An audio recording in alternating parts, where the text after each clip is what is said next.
Canvas വെച്ച് എങ്ങനെയാണ് neck stitch ചെയ്യുന്നതെന്നാണ് ഇന്നത്തെ വീഡിയോയിൽ നോക്കാൻ പോകുന്നത്. ഞാനിവിടെ നെക്കിന് ആവശ്യമായിട്ടുള്ള നീളത്തിലും വീതിയിലും ക്യാൻവാസ് കട്ട് ചെയ്ത് നെക്കിൽ അറ്റാച്ച് ചെയ്ത് കൊടുത്തിട്ടുണ്ട്. ഈ ഭാഗത്തിലൂടെ ക്യാൻവാസിൽ തട്ടാതെ വേണം സ്റ്റിച്ച് ചെയ്തെടുക്കാൻ.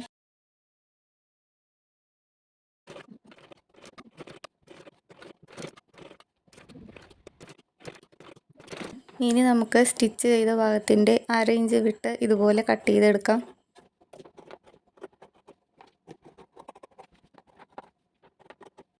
സ്റ്റിച്ചിൽ തട്ടാതെ ഇതുപോലെ കട്ട് ചെയ്തെടുക്കാം. ഇനി തുണി നല്ല വശത്തേക്ക് മറിച്ചിട്ട് കൊടുക്കാം. നമ്മളിപ്പോൾ തുണി ഇവിടെ നല്ല വശത്തേക്ക് മടക്കിയിട്ട് കഴിഞ്ഞു. ഇനി നെക്കിൻ്റെ അറ്റത്ത് കൂടെ ഒന്നുകൂടി ഒന്ന് സ്റ്റിച്ച് ചെയ്ത് കൊടുക്കാം. ഇതിൻ്റെ ഫുൾ വീഡിയോ ചാനലിൽ അപ്ലോഡ് ചെയ്തിട്ടുണ്ട്. അത് കണ്ടാൽ കറക്റ്റായിട്ട് മനസ്സിലാവും. അപ്പോൾ അത് കാണാൻ ശ്രമിക്കുക.